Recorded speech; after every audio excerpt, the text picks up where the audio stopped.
Hello दोस्तों, आप सभी का एक बार फिर से स्वागत है आपके अपने YouTube channel exams daily by Danish में।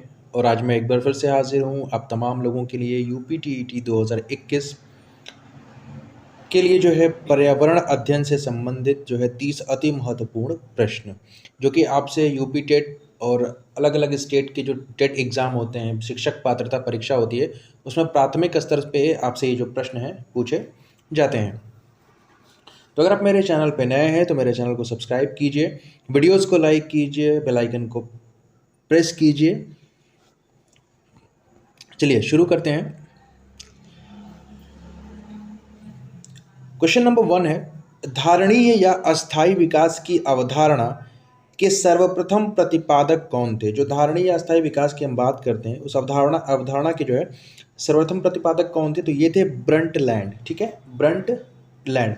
अब देखिए, ये जो सतत, निर्वहनीय, निरंतर या अस्थायी विकास जो शब्द है, इस शब्द का जो पहली बार प्रयोग है वो IUCN, जिसको हम बोलते हैं international union for conservation of nature and natural resources ने अपनी रिपोर्ट विश्व संरक्षण नीति में किया था।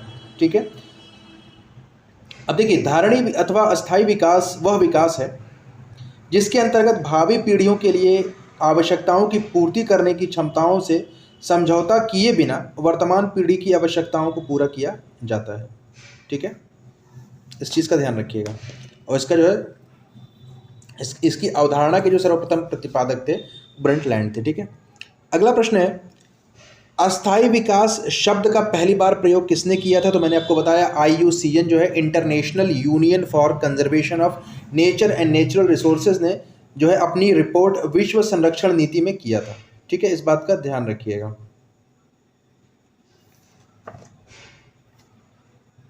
अगला प्रश्न है, चेरनोबिल परमाणु दुर्घटना कब और किस देश में हुई? चेरनोबिल परमाणु दुर्घटना कब और किस देश में हुई? तो ये जो है 26 अप्रैल 1986 को यूक्रेन के जो है चेरनोबिल में हुई थी।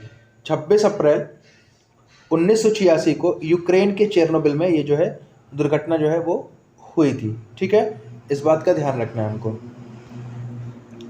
अगला प्रश्न है, द्वितीय पृथ्वी सम्मेलन की संज्ञा किस सम्मेलन को प्रदान की गई है? तो जो द्वितीय पृथ्वी सम्मेलन की जो संज्ञा है वो जो है आपको जोहान्सबर्ग सम्मेलन जो 2002 में हुआ था, उसको जो है पृथ्वी सम्मेलन द्वितीय के नाम से भी जाना जाता है। ठीक है,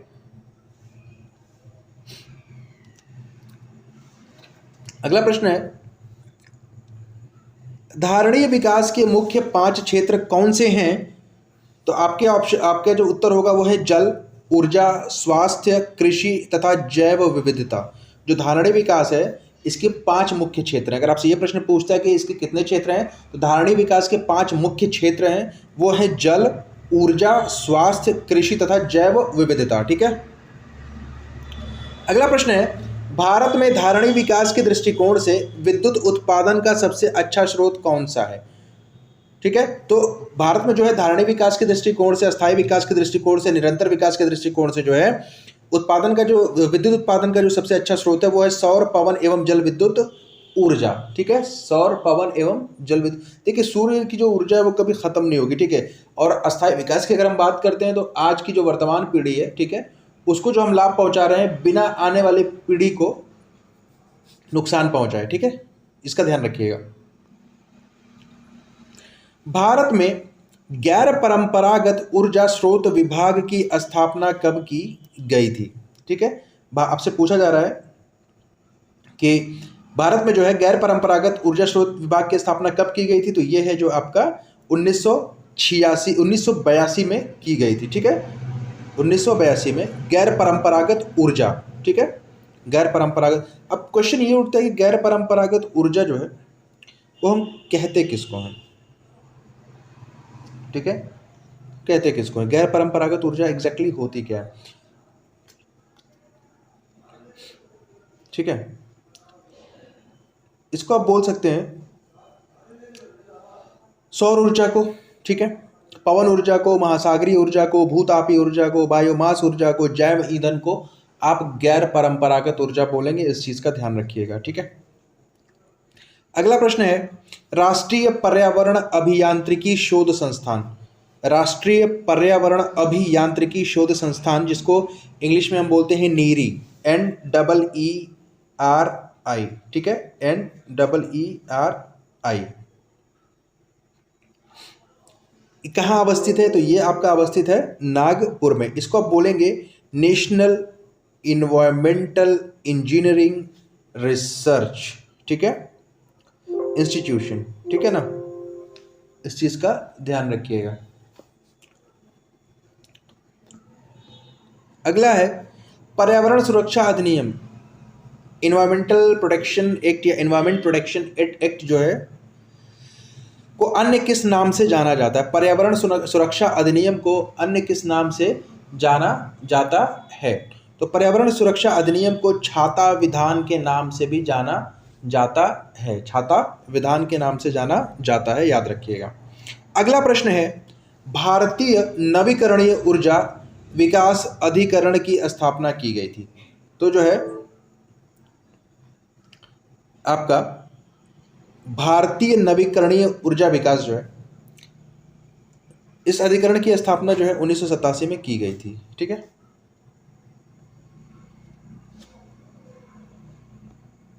अगला प्रश्न है पृथ्वी सम्मेलन +5 या रियो +5 कब और कहां आयोजित हुआ था?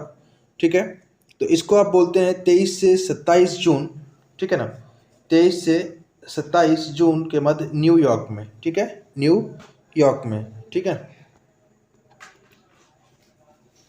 अगला प्रश्न है जीवों के पारिस्थितिकी कारकों का योग पर्यावरण है। जो जीवों के पारिस्थितिक कारक हैं उसका जो योग है उसको हम क्या बोलते हैं? पर्यावरण कहते हैं। ये परिभाषा जो है किसने दी है? तो ये परिभाषा या ये कथन जो है वो ए फिटिंग का है, ये बात याद रखिएगा, कभी कभार परिभाषा भी पूछ दी जाती है, ठीक है। अगला प्रश्न है पर्यावरणीय निश्चयवाद के प्रतिपादक थे।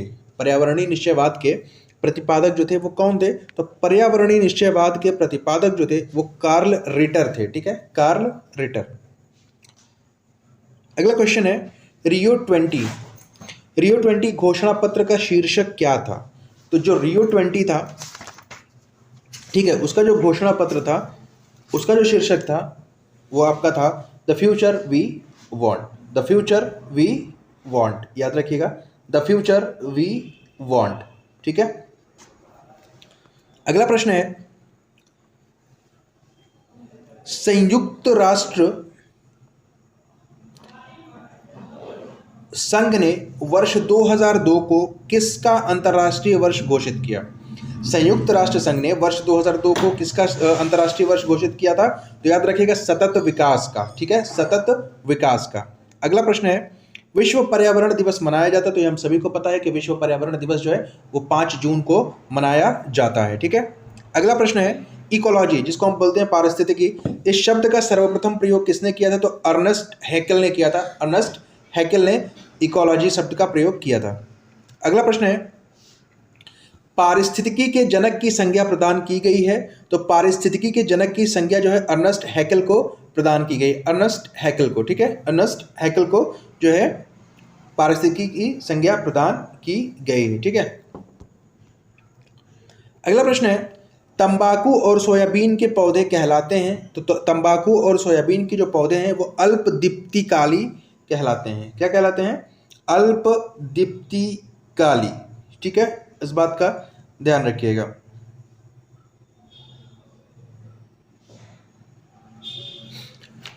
अगला प्रश्न है विटामिन ए, डी तथा कैरोटीन के निर्माण में किसकी महत्वपूर्ण भूमिका होती है?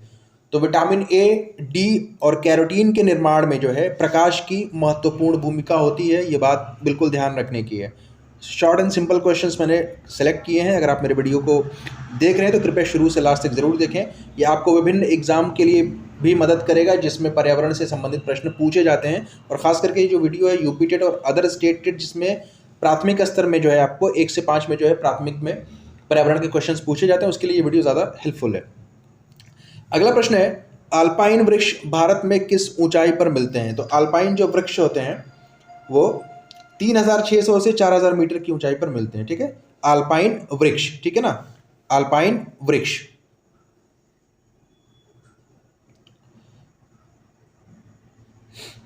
3000 3600 से 400। इसके बारे में देखिए कहा था कि अल्पाइन जलवायु उस ऊंचाई की जलवायु को कहते हैं जो वृक्ष रेखा के ऊपर हो। किसी जगह की जलवायु अल्पाइन है तभी कहा जा सकता है जब वहाँ किसी भी महीने का औसत तापमान 20 डिग्री सेल्सियस से ऊपर नहीं होता है, तो उसको हम क्या बोलते हैं, हम उसको बोलते हैं अल्पाइन। तो अल्पाइन वृक्ष समझ सकते हैं ना, 3600 से 4000 मीटर की ऊंचाई पे जब आप जाएंगे तो वहाँ ठंड डेफिनेटली 20 डिग्री से नीचे ही होगी या 20 डिग्री के आसपास, उससे ऊपर नहीं होगी, ठीक है ना। वाष्पोत्सर्जन किस प्रकार की क्रिया है? तो वाष्पोत्सर्जन जो है वो जैवकीय क्रिया है, इसको याद रखिएगा।